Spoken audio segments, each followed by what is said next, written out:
শ্বশুরমশাই তিনি একটা কথা বলতেন যে দক্ষিণেশ্বর মা ভবতারিণী মন্দিরে তিনি ছিলেন প্রধান পুরোহিত।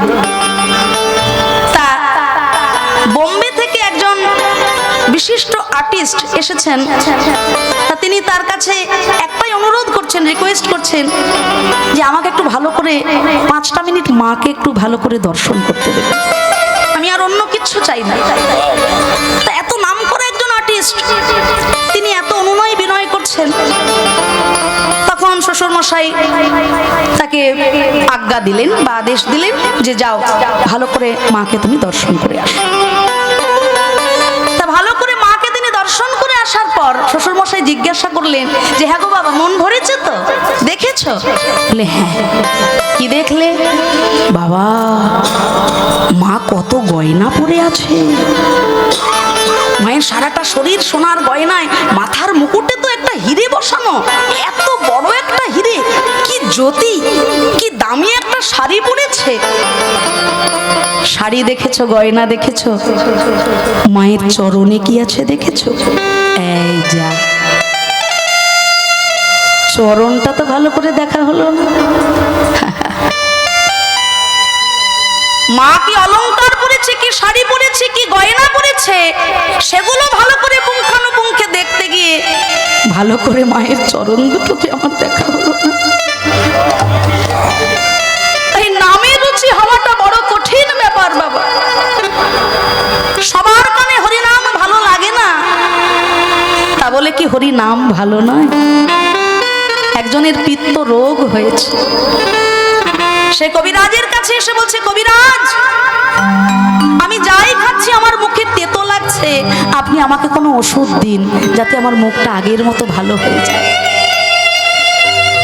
কবিরাজ বললেন, শোনো বাবা, একটা ভালো কোম্পানির, ব্র্যান্ডেড কোম্পানির তালমিছরি কিনে নাও।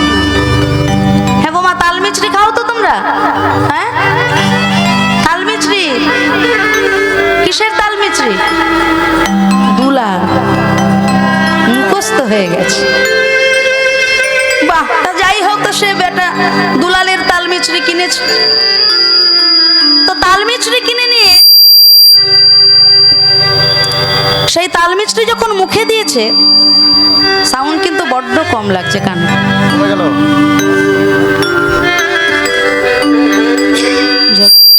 কমে গেল তো।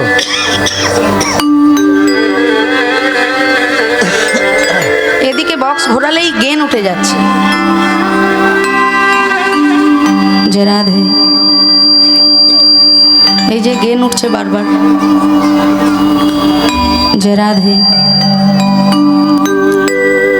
আর এতক্ষণ ধরে কথা বলতে হয় তো, বেশি চিৎকার করে বলা যায় না। একটা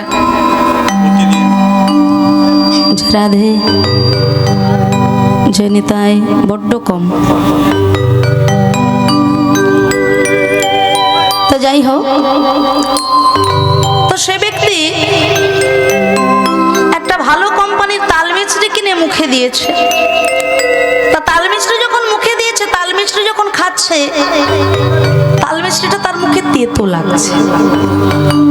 তো কবিরাজের কাছে ছুটে এসে বলছে, কবিরাজ তালমিছরি আমি খেলাম বটে, কিন্তু তালমিছরিটা আমার মুখে ভালো লাগলো না, তেতো লাগলো, আপনি আমাকে অন্য কোনো ওষুধ দিন।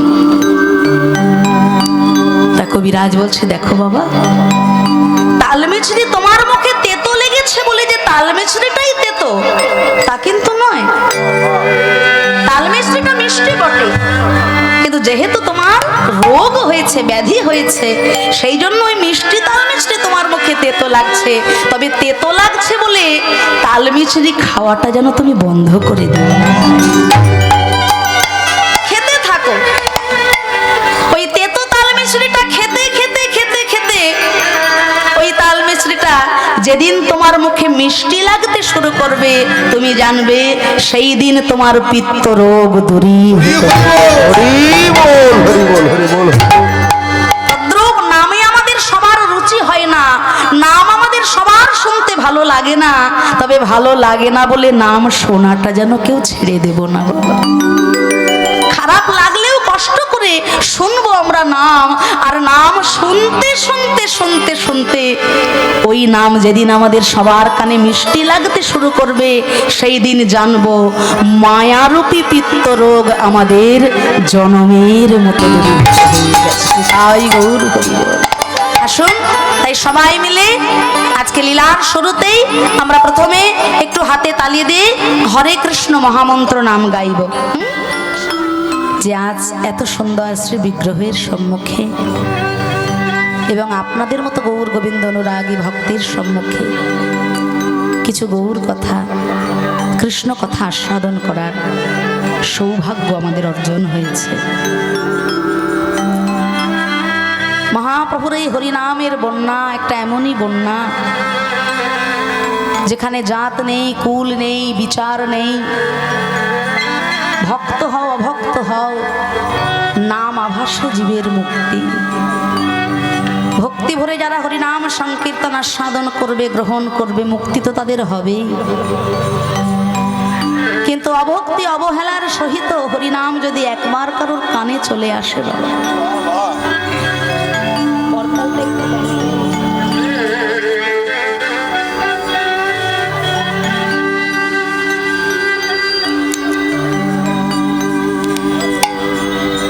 অভক্তি অবহেলার সহিত যদি এই হরিনাম সংকীর্তন কারোর কানে একবার চলে যায়, নামের এমনই মহিমা বাবা, নামের গুণে যত পাপী তাপী হোক না কেন সে উদ্ধার হয়ে যায়। একবার কৃষ্ণ নামে যত পাপ হরে, পাপী হইয়া সাধ্য নাই তত পাপ করে। এখন আপনারা তো বলবেন, হ্যাঁ গো বাবা, আমরা তো দিন গেলে একবার হলেও কৃষ্ণ বলি, তোমাদের সকল পাপ কি খণ্ডন হয়? হ্যাঁ, নাম তো করছে কিন্তু পাপের বোঝা তো বেড়ে যাচ্ছে, ওই খণ্ডন তো হচ্ছে না ভাই। হবে কি করে?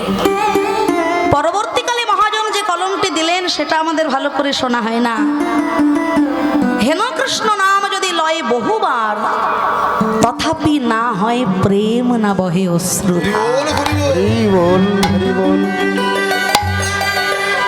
বাজার থেকে যদি দামি একটা সাবান কিনে আনা হয়, সাবানে কি হয়? গায়ের ময়লা পরিষ্কার। তা শুধু সাবান যদি আমি গায়ে ডলি, তাতে কি ময়লা যাবে? তার সঙ্গে যতক্ষণ না জল মিশ্রিত করা যায় ততক্ষণ পর্যন্ত কিন্তু কোনো ময়লা দূরীভূত হবে না। তাই এই যে হরিনাম সংকীর্তন রূপী সাবান মহাপ্রভু আমাদের এই চিত্তরূপী দর্পণটাকে মার্জন করবার জন্য এনেছেন। এই হরিনাম সংকীর্তনের সঙ্গে হা কৃষ্ণ হা গৌর বলে দুটি নয়ন জলে ভক্তি সহকারে গৌর হরি কৃপা করো বলে যদি কাঁদা যায়, তবে তো মুক্তি, তবে তো কল্যাণ, তবে তো যাবে সব পাপ ধুয়ে। সোনাকে যদি আপনি বহু বছর ধরে বিষ্ঠার মধ্যে চুবিয়ে রেখে দেন, তারপরে যখন বিষ্ঠা থেকে সেই সোনাটাকে তুলে আবার পরিষ্কার জলে ধুয়ে নেওয়া হয়, তাতে কি তার মূল্য কমে যাবে? তার যতটা মূল্য ছিল ততটাই থাকবে। তাই এই যে হরিনাম সংকীর্তনে যে পুণ্য আপনারা অর্জন করতে এসেছেন, এই পুণ্য কোনোদিন শেষ হবে না। আজকে যে একটু ভগবানের জন্য এত ঠান্ডার মধ্যে এইটুকু কষ্ট আমরা করছি, ভগবানের চরণে একটু কিছু দিতে পারলে দ্বিগুণ রূপে বিশাল আকারে তিনি ভক্তের কাছে তা ফেরত দেন।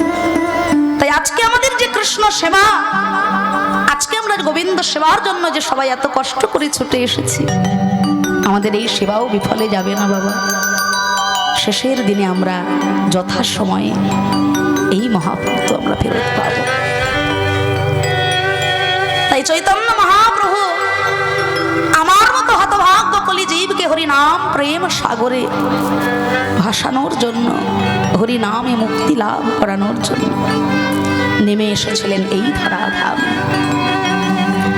তাই বলছে, হেন কৃষ্ণ নাম যদি লয় বহুবার, তথাপি না হয় প্রেম, না বহে অশ্রুধার। কিন্তু কেন হচ্ছে না ভাই?